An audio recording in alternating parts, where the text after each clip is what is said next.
Real Kyper and Bourne on Sportsnet 590 The Fan. Toronto Maple Leaf President and alternate Governor Brendan Shanahan makes it official. Today he announced that Brad Treliving has been named the hockey club's general manager. Treliving becomes the 18th general manager in Maple Leaf history. I'm Nick Kypreos. He's Justin Bourne, Sammy McKee, Derek Brandeo, Jen Rolnick, and boys, the Leafs ain't going to let us go home for the summer. It's just keeps coming and coming and coming, JB. Yeah, you got supposed robbed. to have a day off tomorrow. I know. What's so going close on? We were going to golf again. God. You got robbed. Should have been you. I'm sorry it didn't work out. But good for Brad Treliving. I think in Brendan's statement, Brendan said Brad brings a wealth of knowledge from his years of experience as general manager, as a hockey executive in Calgary, Arizona, and beyond. So that's where Brad trumps me. Yeah. Okay, he's got a couple of years. Fair enough. Yeah, he does. Well, you've been covering things pretty closely, too. So what do we think? We're not overly surprised. There was a strong indication that Brad was at the top of Brendan's list. We knew that they started talking last week, and there was contact, although Brendan had a personal matter with his family. I think his daughter graduated this weekend. Cool. So I think that gave some space for people to start thinking about it, and apparently in the last 24 hours, they really nailed down the finer details, and here we are. Overly surprised, JB? Not surprised. You know, it's a pretty a hard veer. Like when he first came in, Shanahan, the hiring of Lamoriello and Dubas more so, was seen as a really bold hire, right? Like this is the guy that was going to be ahead of the curve and is going to outsmart everyone. We're going to do things differently. They even went towards speed and skill and away from some of the other elements of hockey.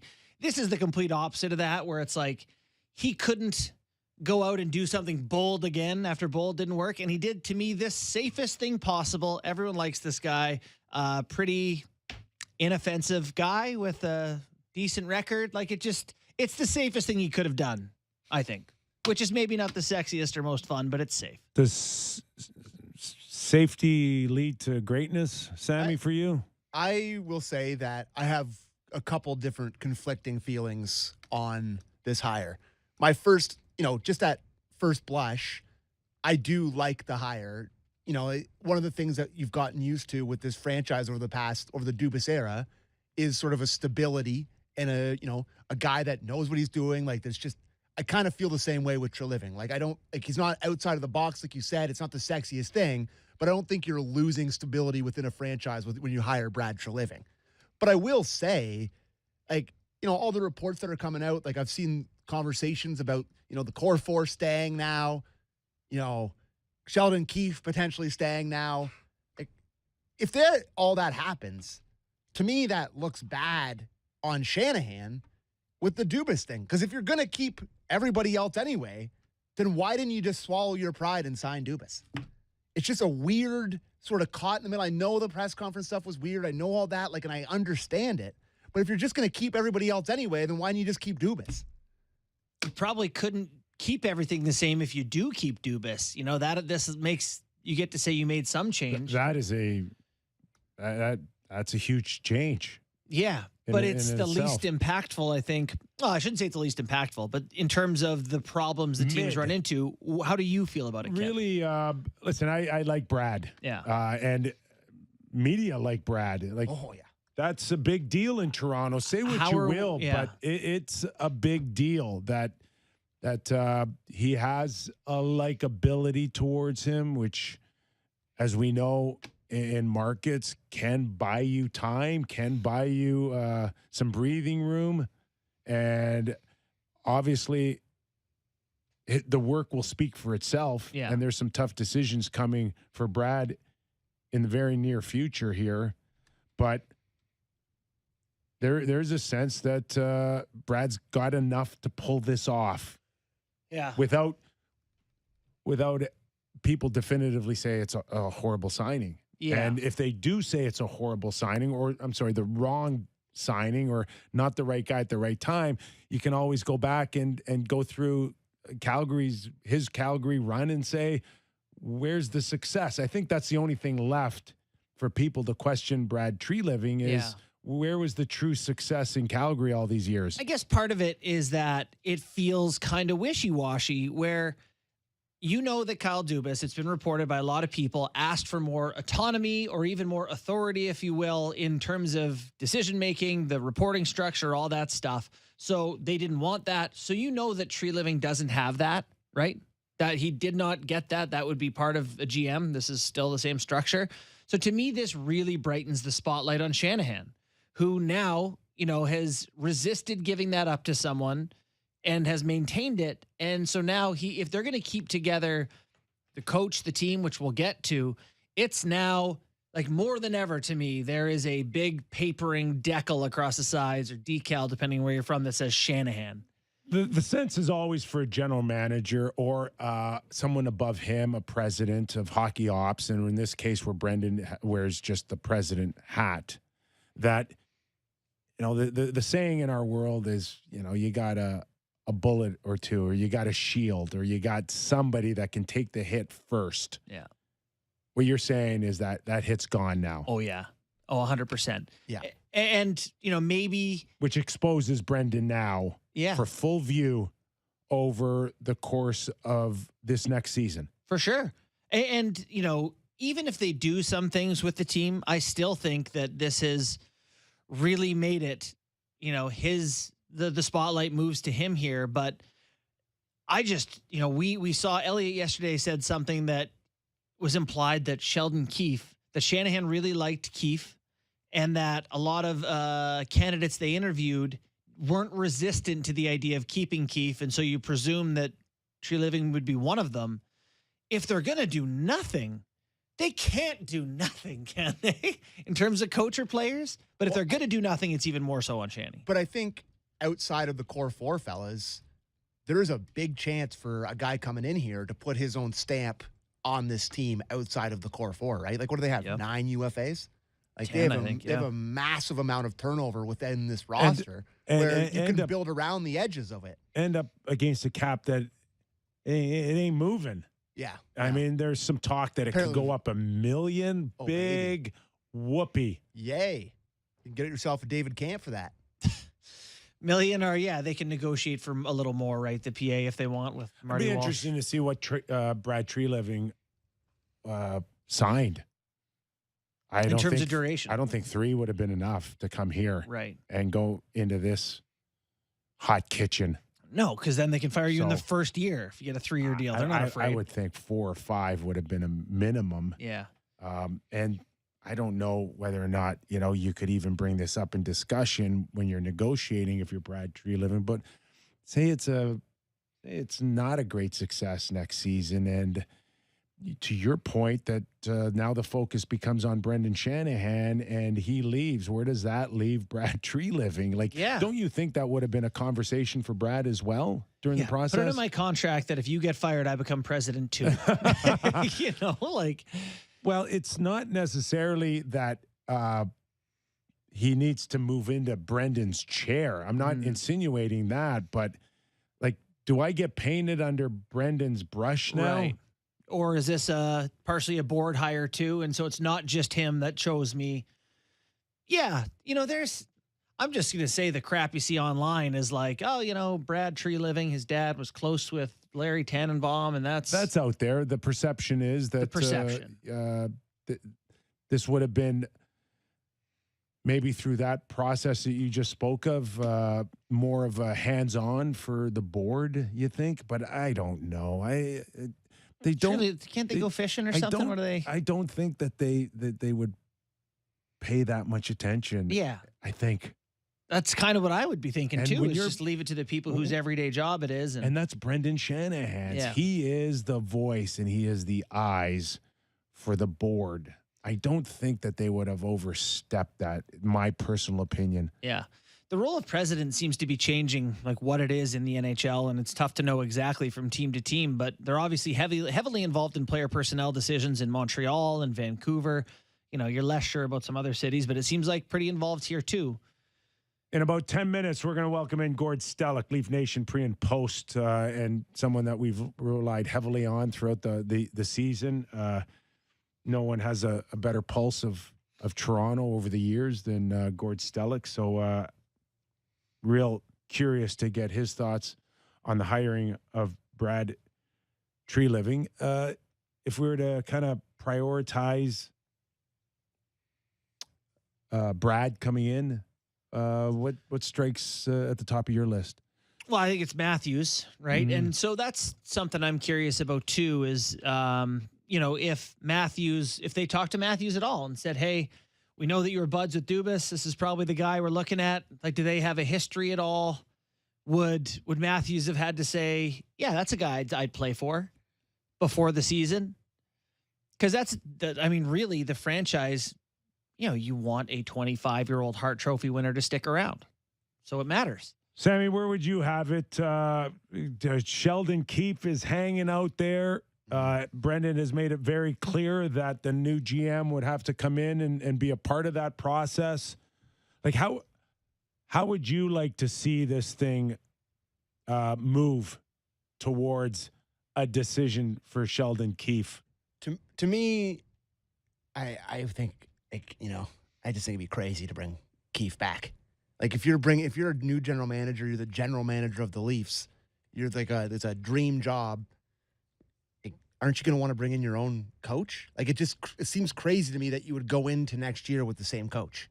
Like, I guess the fact is that maybe some of the candidates are getting dried up a little bit here, but I think it would be a mistake to go back into it, because then it's just, how many years do you say next year's his last year, right? On his contract, we talked about it. You go into Sheldon is this year. This year. Yeah, this year coming up, I Yeah. think. Yeah, that's what I mean. He's going to be in a lame duck situation. They have a losing streak.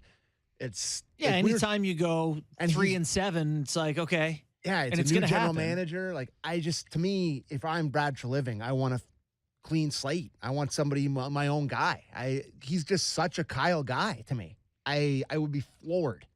To me, the obvious priority is to sign Austin Matthews. Yeah. And I think a lot of the fan base here, if he signs Austin Matthews, fine.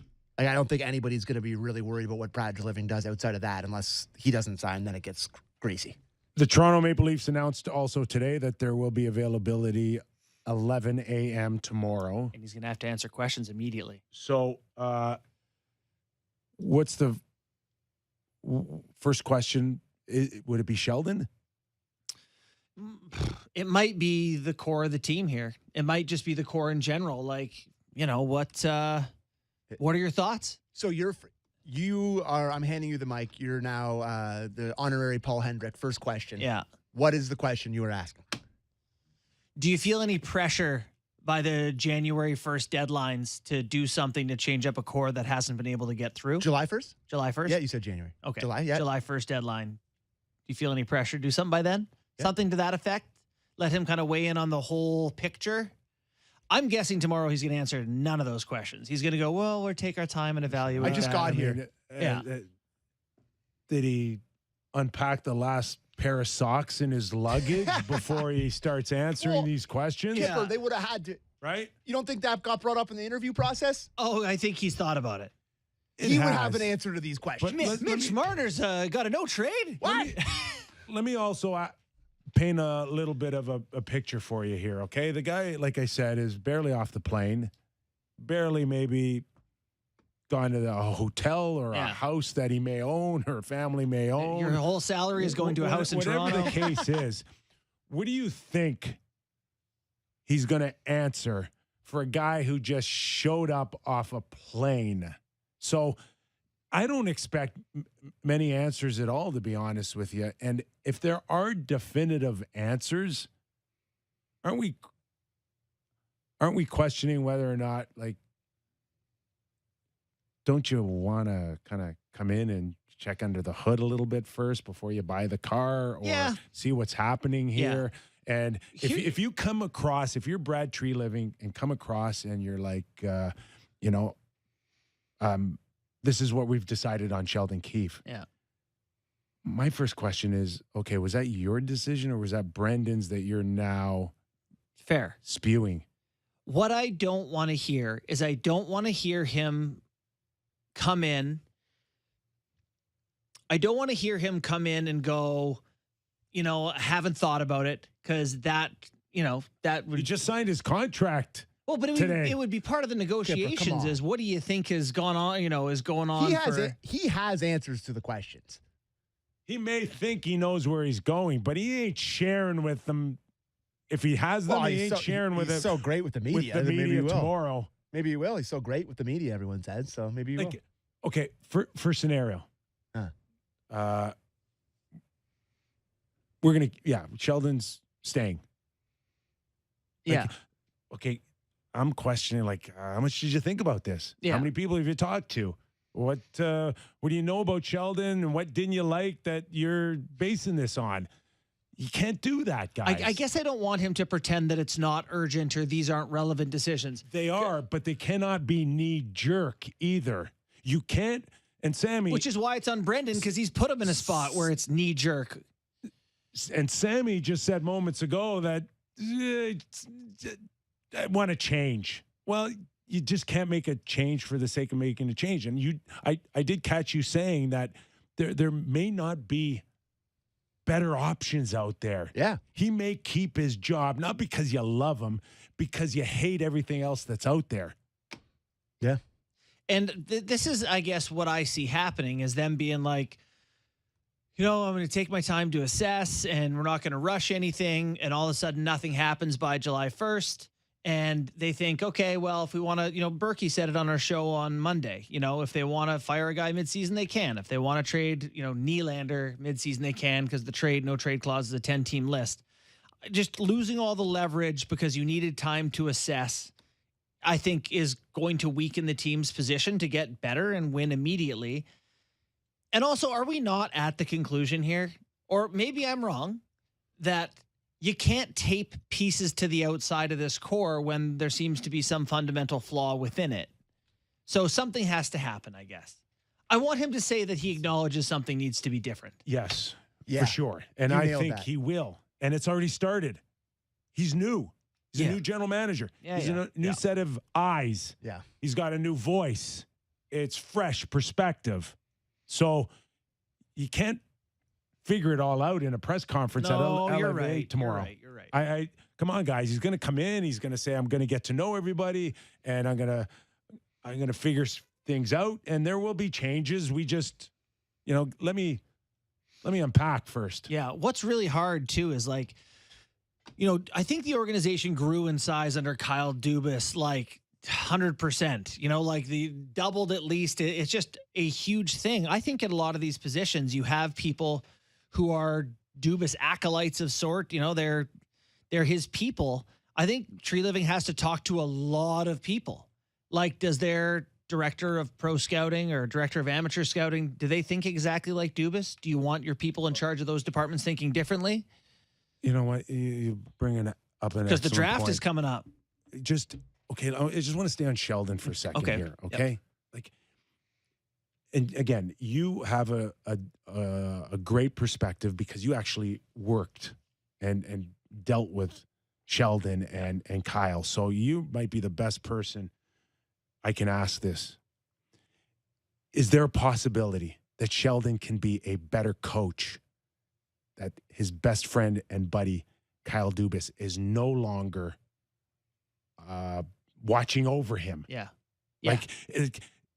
Is this Sheldon maybe a chance to kind of grow up a little bit? And I only say that because we've studied the Leafs more than anyone else. Yeah. 2 hours, Monday through Friday for 2 years. We've dissected everything about Sheldon Keefe. Yeah. Everything.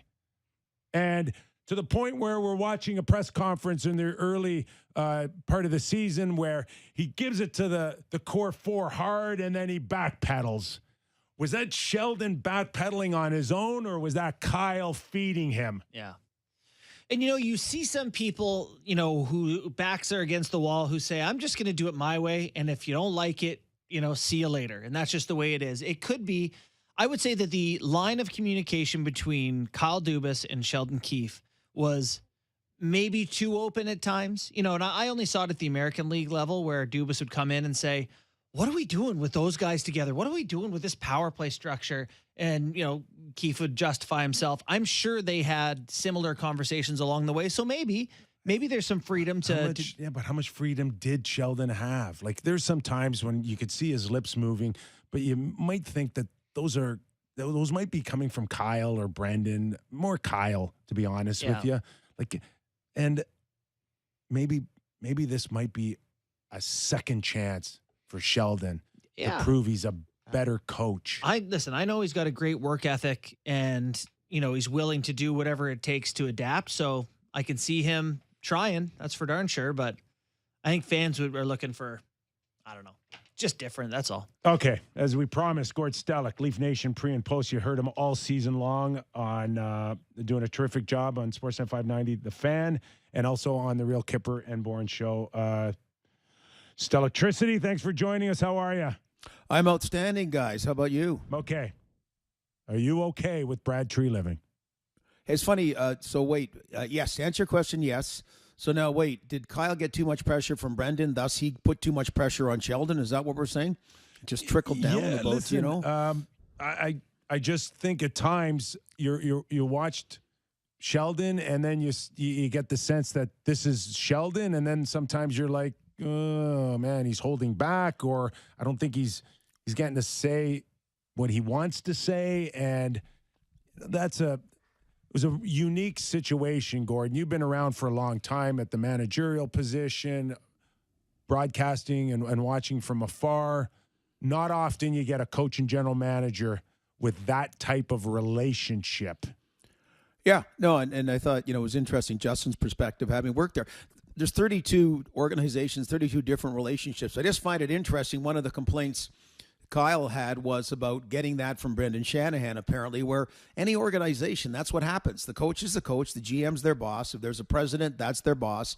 And ultimately, there's owners, whatever it may be, and they can all choose to get as involved or not involved. And Brad Treliving, Brendan, when he said an experienced general manager, you knew it wasn't going to be like Mike Greer and Pat Verbeek, okay? Well, he wasn't going to do that kind of search. Maybe if things were different, the team was in a different place. I mean, that really was his Kyle Dubas move, bringing him to the organization. Brad Treliving has run a Canadian team. It's kind of interesting. He faced a kind of dilemma the Leafs could face more next year than this year. He had to deal with it last year as a Canadian team with American board big free agent and leaving and another one choosing to trade him. So he's gone through something similar. I like it. There's not a lot of experienced guys out there right now. If that's what you're going to for, I think other times you could get somebody new and with new ideas and that. But I like Brad Treliving on board. Gord, there's a reason that Treliving will be taking over a team with, I believe it's 3 draft picks in the top 4 over the next 3 years. Not a ton of them remaining. There's a reason, and that's that this team has been all in. The GM, the president, everyone believed that this team was good enough to win the Stanley Cup if they could only surround those pieces, or those players with the right pieces. My wonder here is is this team still all in with the new GM, or do they now have a peak, prime age core guys, and they're going to say, we're not quite ready. We need to dial it back. We need to build. Does this change the Leafs' ambitions heading into next year? No more rebuild. No. Do not get the building permit. Do not get the zone. Do not see a bulldozer. No, zero. Okay, but this is one of the failings of Kyle Dubas is you're talking about a Brad Treliving staff and having a Kyle Dubas staff there. Well, I talked to my amateur scout. Go, hey, can you whip me up a few draft picks that got traded away? I mean, more so than about part of the other things. So no, you've gone too far. You have to be committed about as far as to try to get to the finish line. But it's and it's just as we want to move on to Brad Treliving, it is interesting, Justin, and we've seen it the last week. And I hope this changes a bit in that, Kyle, obviously, in the media, it's not uncommon. It goes back to my day. You had people that you gave stuff to, and in return, Gord Stellick was the greatest general manager in the history, and others that didn't get stuff. You get some that didn't care. They wrote or broadcast, just whatever on a relative. But man, oh man, the pro Dubas camp, that I don't know how much is an anti-Dubas camp. It's been a little over the top the last week. I mean, you would have thought this was Scotty Bowman reincarnated. And anyway, I wish him all the best. All I'm saying is, when he got the job 5 years ago, if you said with a team that was automatically going to make the playoffs every year, if you would say 5 years later you only won one playoff round, well, that would be justification not to have the job. So I do understand and I do appreciate it was a great regular season to build from. They did win a playoff round. He was offered an extension, so they decided he deserved that. I could have gone either way on it. So all I'm saying is that's where Brad Treliving picks up on, kind of a building from what was, when we go back, an excellent regular season, from one playoff series win, not being ready enough in the first 3 games. I know the Panthers are playing well, playing great. I want to give them credit, but not being ready enough then. Those are the kind of things you got to look at addressing. So you kind of gained 10 or 15 yards in a football game, and you got to gain more. You got to get to the finish line. We're talking to former Leaf general manager Gord Stellick, currently with the Leaf Nation pre and post on the Fan 590. Gord, we were talking priorities and just in particular Sheldon Keefe and the odds of him sticking around with Brad Treliving. If you were Brad and you were thrust into this 11 a.m. press conference, how do you answer the first question? What do you do with your head coach? Well, I'd answer it as honest as you can. And, keep in mind, he did a great job in the Bill Peters situation. I mean, that was something that was thrown at them. They were in the middle of a road trip, and Brad Treliving handled that really well in Calgary in that regard. I've liked that he's always been about as upfront as you can be. Please don't be wishy-washy. I don't think anyone will quite be as concise as Brendan was last week. But, It's I heard you guys talking about, okay, unpack your suitcase. No, you don't relax. You're not going to someone's cottage out in Muskoka. No, you're in the business. You got an idea about stuff, okay? So you can get at it pretty quick. And the coaching, it's not going to be, hey, Sheldon, I'm Brad. How are you doing? Let's go for no. It's kind of like nuts and bolts that I have this person that I want to bring. Then I want to chat about it, or I want a little bit to talk to some other candidates. You look at what Barry Trotz did in Nashville, and he's a former coach, and he did it to his own coaches. So I'd expect a more solid answer. If he says I'm not sure, then I don't think that's very good for Sheldon Keefe. Just looking at the situation that he's walking into here, I imagine that if Kyle Dubas was still the GM and he said, I'm going to bring back the coach, I'm going to bring back the core, we're just going to try harder with the people around him, there would be much uproar. How different do you think this team looks on March 5th or whatever it is past the trade deadline next season than it currently looks? And I mean the core and the staff. Yeah, and you bring up a good point, Justin, as well, that, he's got a little bit more latitude to be status quo than, say, sure, Kyle would, right? So, but if he chooses to keep the coach and keep everybody. Kyle, to me, checked the boxes with what they did around the trade deadline, and it just showed that, okay, it wasn't enough for the multiple boxes you checked. A couple maybe didn't work out as well, but he certainly checked all the boxes in that regard. One thing, being a veteran general manager, he doesn't, not that he would go hog wild about, the Calgary Flames are in a similar spot. They got to a certain spot. Now, again, they got rocked by a defecting unrestricted free agent that, that's why his expertise hopefully will be a benefit here in the situation. But just, looking for those couple of core players, right? And so they bring Nazem Kadri in, but they brought him into a situation which had taken a step back because of other things. And also, you really saw as far as that's why when we're talking about coaches, I mean, let's face it, the big reason he left was Daryl Sutter probably was the right guy to bring in at that particular moment, but he had overstayed his welcome. And, that's something he'll want to get back on track, an appropriate general manager coach relationship that obviously wasn't there in Calgary. So, just like what is that recipe about? You've got Matthew Nyes, which is the best homegrown kind of forward prospect in a few years. You've got a homegrown goaltender in Joe Wall. That should provide you a little bit of cap relief. Who are those Ryan O'Reillys like he was for St. Louis and at times was for the Toronto Maple Leafs last year, or whoever it could be? Gord, you buy all the talk that somehow, some way, this Core 4 group got some reinforcements that they're not going anywhere? I'm surprised if it happened. I'm really surprised. Like, I mean, then it shows, because you were talking about earlier how different presidents get more involved in the hockey side and how some stay right out of it. And if Brendan's hiring Brad Treliving predicated on, oh, by the way, I told the Core 4 they're all set. Well, then, okay. I mean, he doesn't have to get right to work about that and figure out, what options were out there. I would think Brendan probably would have reassured them about certain things about moving ahead and get a next general manager in place, and he'll start dealing with things. That would be the kind of call I would. I know it's been reported that apparently they were all given assurances. I'd be surprised by that. In terms of, what Treliving would have to deal with throughout the organization, how much turnover do you have to do to rid an organization of the previous regime's people? Or do you think people just kind of naturally go, okay, new boss, give me the new marching orders and we'll carry on? We all, at some point, Kyper is a little bit older than you. I'm a little bit older than Kyper. We learn that we get an inflated sense of our self-importance sometimes.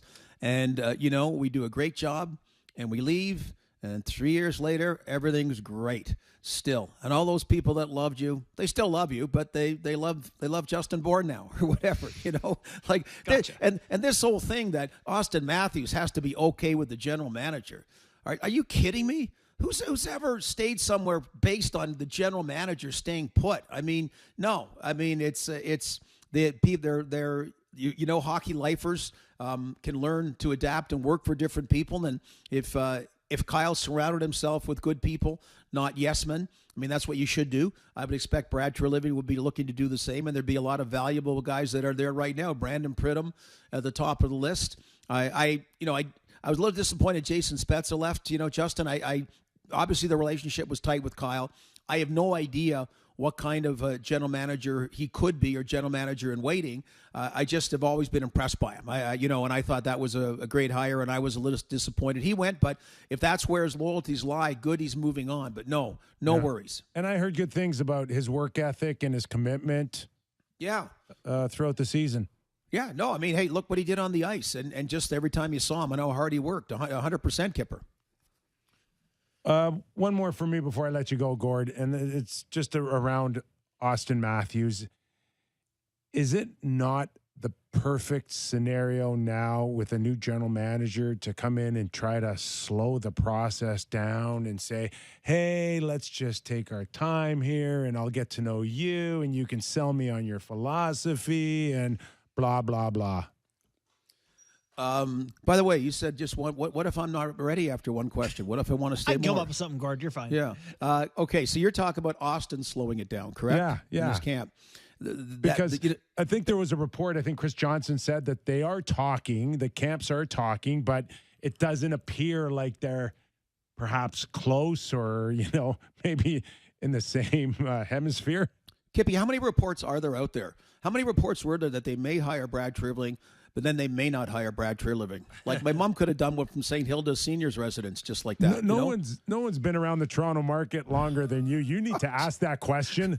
Jeez. So, but to your point, because let's face it, the average fan's going to start worrying July 2nd onwards.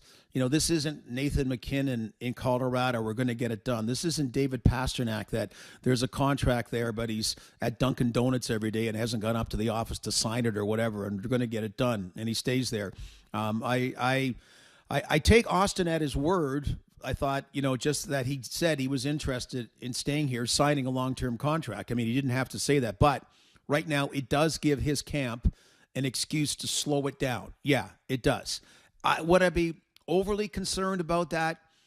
I'd say no, maybe slightly, but also giving what he went through in Calgary last year, that's what I say. All of a sudden, he's kind of look at it, and he had the kind of experience you don't want to have, that you get to the finish line with Johnny Gaudreau, and he agrees, and then at the 12th and a half hour, he has a change of heart. So Yeah, they could do that if they want, but I think if they're genuine about wanting it, we all know the number, what the maximum number can be. Okay, we all know that in a cap world, there's no surprises. So, but yeah, that would be one thing that if it's the middle of July and they can say, okay, no, we're just trying to get to know Brad Treliving and his philosophies a little bit more if they choose to go that route.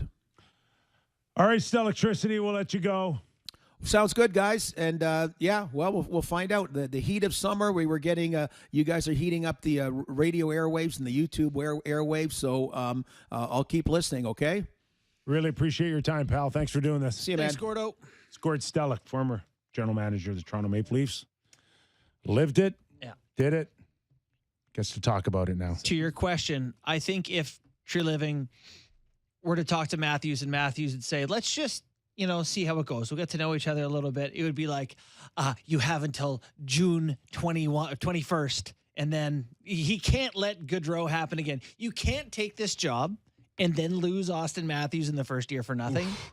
And I don't think he will. I actually am fairly confident in, what I've seen of Treliving's work that it's either they're going to get him signed or he's going to go. Sammy, how scared are you of hearing? It's a summertime, baby. I'm not that scared. If it's July 2nd, I'm like, I'll just go outside, enjoy the outside. I won't think about it until, won't worry Really? A bologna sandwich. No, I'll worry about it every day. Yeah. Oh, my God. He almost had me. Maybe I'm getting tired from Sammy lost his marbles. No, I think you can't have a collective. Here's my PSA to Leafs Nation, which probably will not work. No. But I don't think you can have a collective freak out July 2nd the way you would have if Kyle Dubas was still in charge. If Kyle Dubas was still in charge and it went by July 1st and he didn't sign, I think it's the freak out zone where the guy that you had the relationship with and, you apparently love him and everybody was like, we're in mourning because he left. If that guy couldn't get you signed on July 1st, I think it would be the freak out zone. But if Brad Treliving, it goes past July 1st, I don't think we all need to freak out because you're building a relationship a little bit. I think ultimately he gets him signed. I really do. But I just pump the brakes a little bit. You think that's fair in terms of logic? No. I think he's got to sign, and if he doesn't, it's over. Well, not that it's over. Give him 5 days or something after the first. But if he's not signed by then, he's 5 days after the first. Yeah. But then his no trade kicks in July 1st. That's what I'm saying. So what's 5 days after? Well, this is why I said to you June 21st. Like, you need to know by then so you can make that call. I'm with you. If it gets to the first, maybe there's a few days to work out. You can't lose that detail. hammer. No, you can't. You can't have him dictate now. Don't talk to that team. Yeah. Don't talk to that team. The best part about being Toronto, were it to get past July 1st and he decides he's going to try to take it to the end of the year or something, I think it would affect your life if you did try to take the Leafs in this situation and just walk away at the end. Like, the negativity from it would be disgusting, wouldn't it? Well, let's just say, are you grocery shopping? Well, that's what I mean. Like, and I just think you go to any event. Not in the dairy like, section where they could chuck eggs at you. But he's said and skip the dishes to get his groceries. He ain't going to the grocery store. Even after that, it's like, when you're retired, it's hard. I think, listen, we can talk about if he signs or if he doesn't sign, but ultimately, everybody's Lord and Savior, Kyle Dubas, put them in this position with the 5-year contract. So, but it's a mess. It's a mess because it's an absolute mess. 5 years. Yeah. Like, if you want that's probably the biggest jamming mistake. 8 down your throat all day long. I've got you. You're not going anywhere. You're a restricted free agent. Like, Kyle, hey, breaking guys, those deals weren't good. Kyle did a few good things, but that one has left Brad Treliving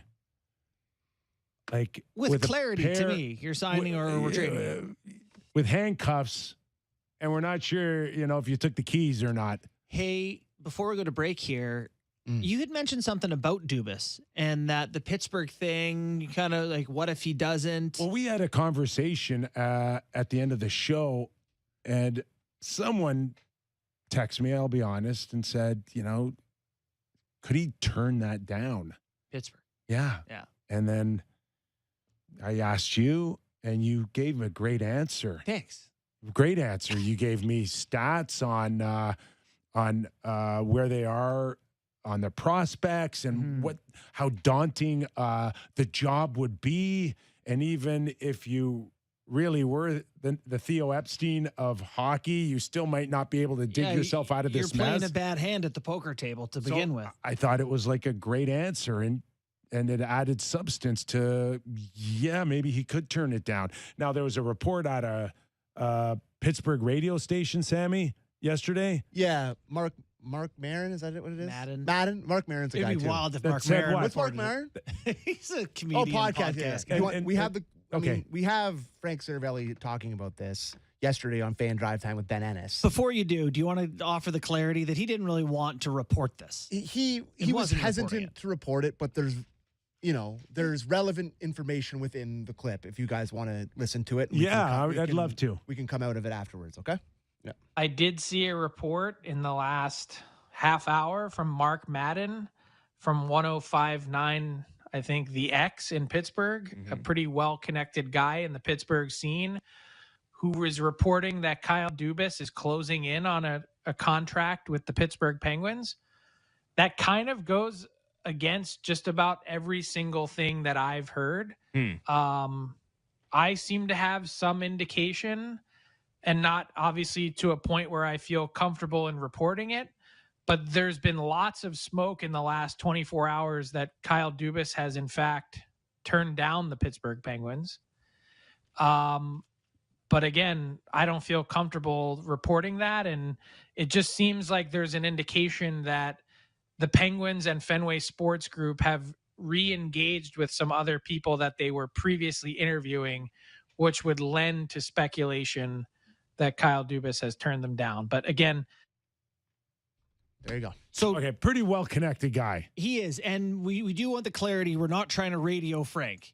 He wasn't No. reporting. He turned it down. He He's just, didn't radio himself at all there. But this is further All he's to what saying you've is heard. that where there's smoke, there's fire, and he still hasn't been the best announced line for a I'm reason. telling you I've ever heard out of media is, I'm not telling you what's going to happen. I'm just telling you what I'm hearing. Yeah. That was Doug McLean's. Doug McCain. Wasn't it- McLean. The wasn't great. it- I'm He's not got telling no you what- job right now, by the way. I'm telling you what I not telling you what I No. know. I'm telling you what I heard. Yeah, Is that something it? like I don't know. whatever it is. Whatever the case is,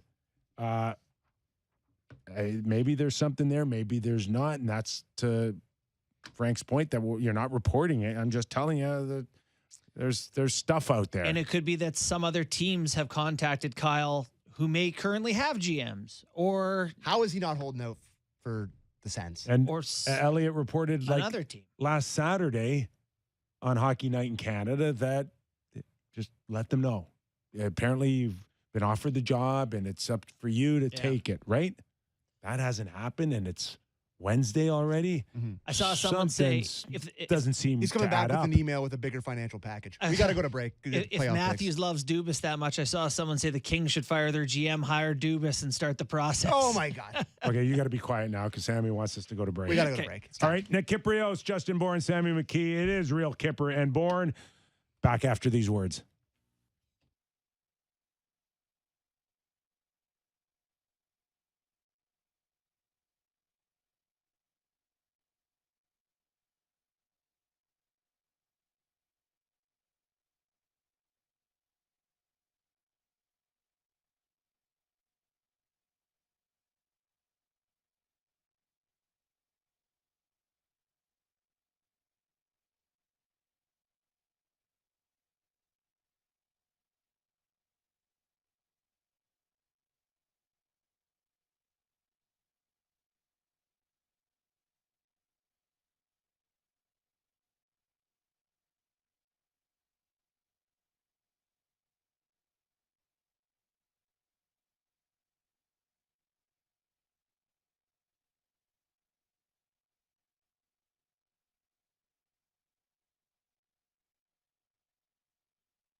Keel, Kyper, and Bourne on Sportsnet 590 The Fan. All right, Sammy McKee. Time for some playoff picks, fellas. Presented by Bet365. Visit the app for the latest odds. And we're still a long time away from hockey being played. It's Wednesday, right? Yeah. So Wednesday, Thursday, Friday, Saturday night. Yes, sir. I was just looking at some different stuff for the series getting started, and Bet365 has posted the future stuff they've posted on here. There's just a ton of different interesting stuff. But the one that I thought was very sort of interesting is the total number of shutouts in the series. So you could bet the over, and the number is over a half shutout. So if there's one shutout in the series, you get paid at plus money, and it's plus 100. So double your money basically. I do think that with Bobrovsky, the way he's been playing, if it's going to be a 5 or 6 or 7 game series, you do think that Bobrovsky's probably going to get a shutout in the Stanley Cup final, no? There's a good chance. Also, the Leafs didn't have that much of a trouble keeping Florida from scoring. They just couldn't score themselves, but it's not like Florida was lighting it up. So you could see Vegas tightening the screws on the Panthers for a game. Yep. I like that. Okay. Do we expect Bobrovsky to just continue the magic here? How can There's you a chance. stink for 3 years after signing this $10 million contract, and then in year 4, I guess, of his massive contract, look like Vasilevsky? Do you remember how somebody explain that to me? Carey Price, one of the best goalies in the league for a while, as Bobrovsky was. I think Bobrovsky won a couple of Vezinas. Struggled for quite a while until that playoff run where they beat the Leafs and they went to the final. He was just found that old form for a minute. Jack Nicklaus wins the Masters at 46. Phil wins one at 50. Sometimes old guys just have a renaissance. Not that Bobrovsky's old, but great players can have a late career renaissance. This is it. I'm sure he would prefer less than 10 days off. I actually think it's going to hurt him the most. There's a chance Vegas just fills in Florida, in my opinion. What if he just stinks? They lose badly then. Yes. I think that's possible. Hey, they have no shot if he stinks. Well, Bob's just in Miami for 2 weeks. A few of the zigzags are really close with Riley Smith, and a bunch of them are going to Vegas for Game 5. Wow. For their sake, I'm really hoping that the Vegas Golden Knights win in 5 games. So there you go. Wow. You can bet on players to score 5+ goals in the series, which is that's a pretty significant number. That's a lot of goals. For sure. I'm telling you. But Matthew Tkachuk's he's red hot, and he's put this team on his back. I think he's been involved in Matthews did it in round 1. He's been 42% of their goals or something he's been involved with. And it's plus 500 for him to score 5 goals in the series, which he's really good. So, it's not a terrible number for somebody to score a lot of goals in a series. Aiden Hill, you don't like it. Yeah. I still don't want it. Okay. It scares and me. the last thing I have for this series for today is the Panthers to lose Game 1 and win the series. So you think of them, if you think they're going to win, it's been such a long layoff. Vegas has been off for a little less time. They come into that building, they get their doors blown off. Maybe Bobrovsky's not as good. They tighten it up and they win the series. That pay is plus 425, which I thought was an interesting bet if you like the Florida Panthers to win the Cup. That you could sell me on. So there you go. That was Playoff Picks presented by Bet365. Visit the app for the latest odds. Do you think Bobrovsky saved the goalie union in terms of big contracts? Yeah, big contracts. Yeah, it doesn't hurt. And actually, the price thing is a relevant example too. No one's gonna give anybody $10 million, but I think they're Would you take Shesterkin for $10 million for 8 years? Yeah, probably. Yeah, I think might be the only guy you'd want. But it's so scary, man. It's so scary. The Bobrovsky thing's exactly why you'd be so afraid of it. But if they win the Cup, just once, he could be $80 million every other year. One cup. If you really think about just one run, and I talked to people in Seattle, they're like, Grubauer already made his money. Really? Yes. Yeah. Already just getting paid them for his deep contract into second round for sure. Yeah. And the ripple effect of season tickets and corporate and boxes and just the value that you've added to the team. And Florida's the same thing. Yeah. It's like, did Bobrovsky, how much did he justify them extra paying him gates $80 and, million? For sure. You know what the crazy thing I heard about Florida tickets is that the same price they charged in the first round is the same price they're charging for a final. Really? Well, Yeah, like they couldn't get anybody to go. They kept it consistent. Wow, And that's it's like- unbelievable. And You know who's going to buy those tickets? People from not Florida to go see a Stanley Cup. Well, that game. makes sense. the face value in the lower bowl could be like $150. It costs $2,000 right now. Yeah, those tickets are going to sell, but yeah, probably not to people in Florida. Okay, our thanks to Gord Stellick for joining us. We're back tomorrow. No, were we back tomorrow? We are. Yes. From We are 2 on to 3. YouTube tomorrow. We got the Jays game, but we will be to comment on the press conference. Yeah, we'll be on 2 to 3 on YouTube to talk all about Brad Treliving's introductory All right, for Nick press conference. Kypreos, Justin Bourne, Sammy McKee, Derek Brandeo, Jen Rolnick, have a great night. We're back tomorrow on YouTube.